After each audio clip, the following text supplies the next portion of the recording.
In order to improve your relationships, and all relationships are based on who? Based on who? Yourself. That means you will not let somebody who doesn't fit your model of thinking in your life. Say, for example, this guy or this girl comes in your life and they're honest and they're true and they would make you happy forever, but you're not used to that. You know what you'd do? Say, you're just too dadgum boring. I don't have anything to relate to you with.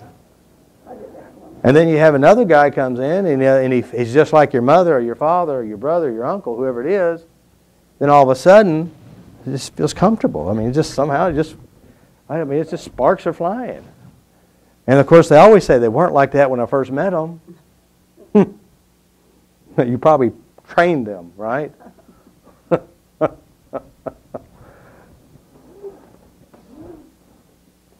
right. Some of you may have seen this before, but this is a fact. In order for you to get something better, in order for you to have a better loving relationship, in order for you to become more spiritual, if you believe in spirituality, in order for you to be emotionally happy, there are several things that must occur. And it always occurs. We're all on different paths and we're all on different levels. Of course, when you come into this world, whoever they is in your life, are teaching you and programming you to be like them. That means if your mom has jealousy issues, anger issues, lonely issues, rejection issues, or your father, or your brothers, or your sisters, or somehow you magically created these, they're going to pass down their best. That means it's going to go in you, you're going to watch them do it, and then all of a sudden you're just going to be picking up the stick as if it was a cigarette. You've seen the little kids do that, don't you? You do the exact same thing. You keep repeating the pattern. The only way you're going to ever outgrow that is you have to let go of one major What was that?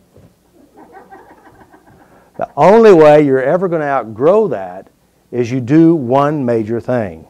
But you must, there's a level to getting to that one major thing. First of all, you must understand that you must take full ownership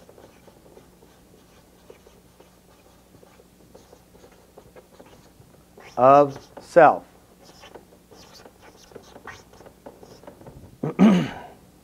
Now, of course, if you don't take full ownership of yourself, you're always going to blame who? It was my mother's fault, that's why I'm screwed up. It's my past, that's why I'm screwed up. It's my current boyfriend, my ex-boyfriend, my current girlfriend, my ex-boyfriend, that's why. Right?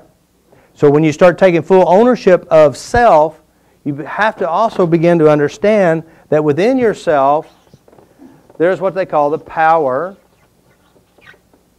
of the mind-body connection. Now, what does that mean? Power of the mind-body connection. A few moments ago, I asked you to remember a time you felt love. Now, you went inside your mind, and as you went back inside your mind, you began to look and you found something, and all of a sudden, it became real in your body, didn't it?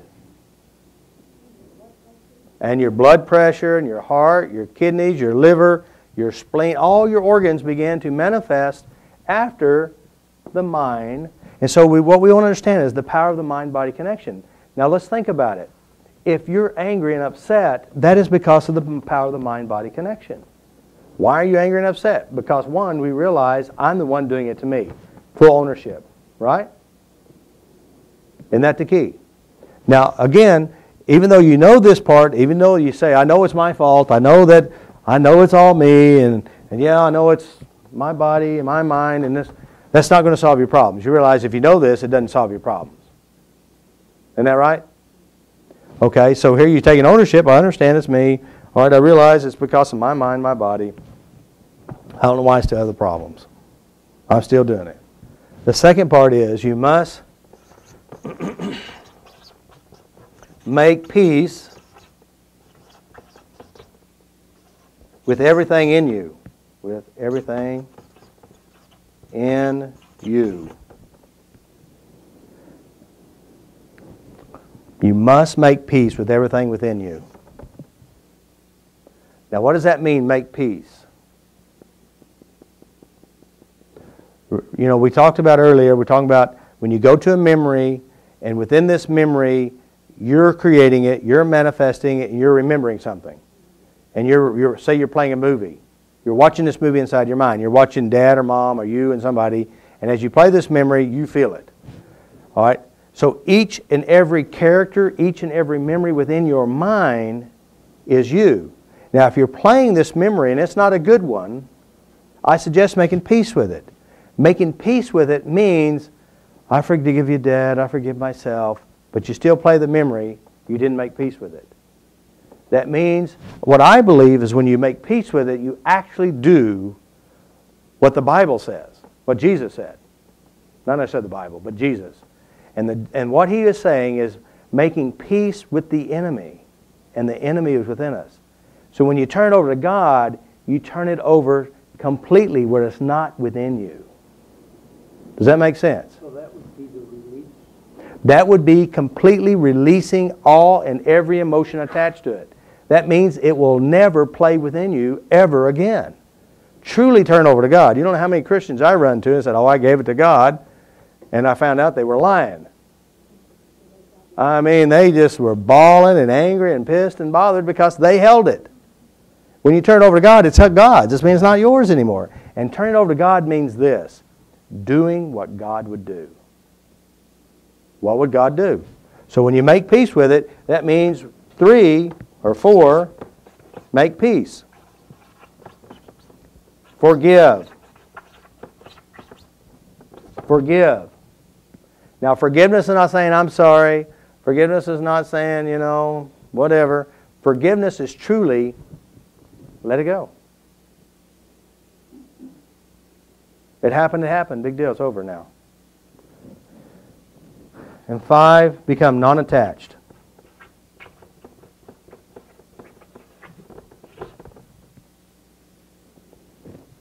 Non-attached, it's not me anymore. Non-attached? Non-attached.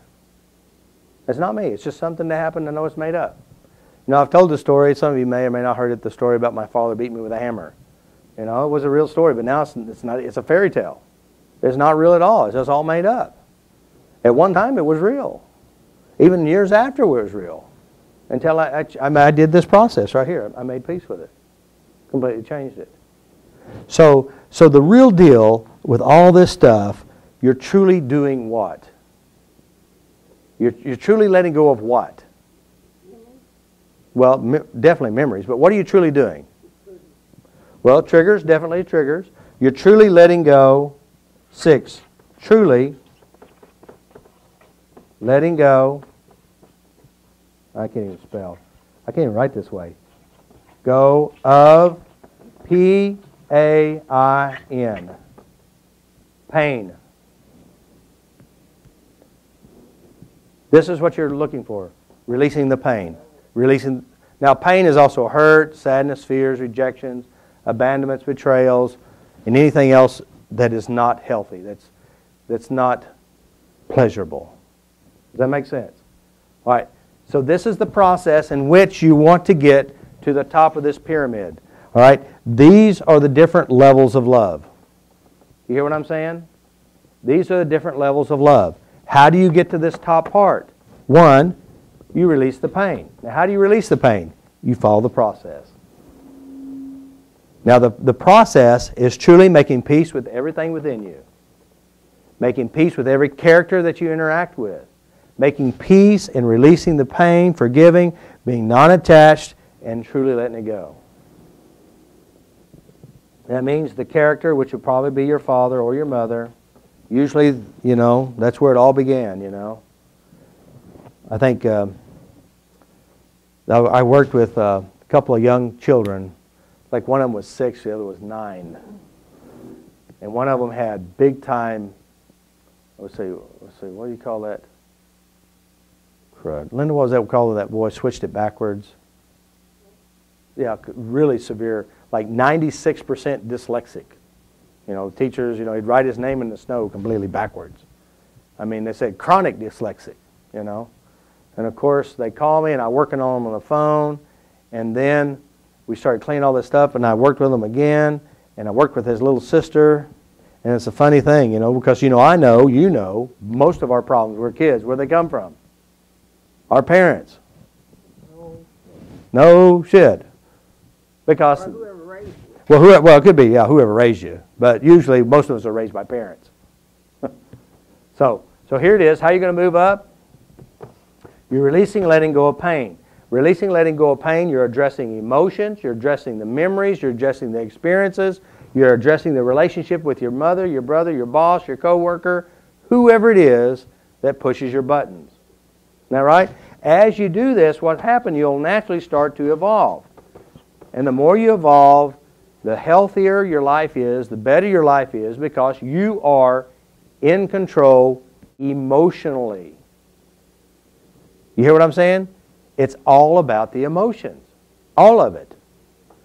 If anybody ever really read what Jesus talked about, he's talking about emotional intelligence. That's it. You know, he never used the word sin either. Did you know that? Some of you may went to church. Do you know he never used the word sin ever? Sin came into existence and when King James translated it, and Jesus used a phrase. You're missing the mark, is what he said. You're missing your divine potential. And what really he's saying is that you're missing what you're supposed to do. That's it. Just a mistake. Make adjustments.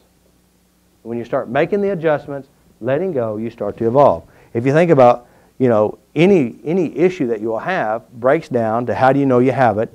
It's an expression in the body. You feel it. Stress is the leading cause of death.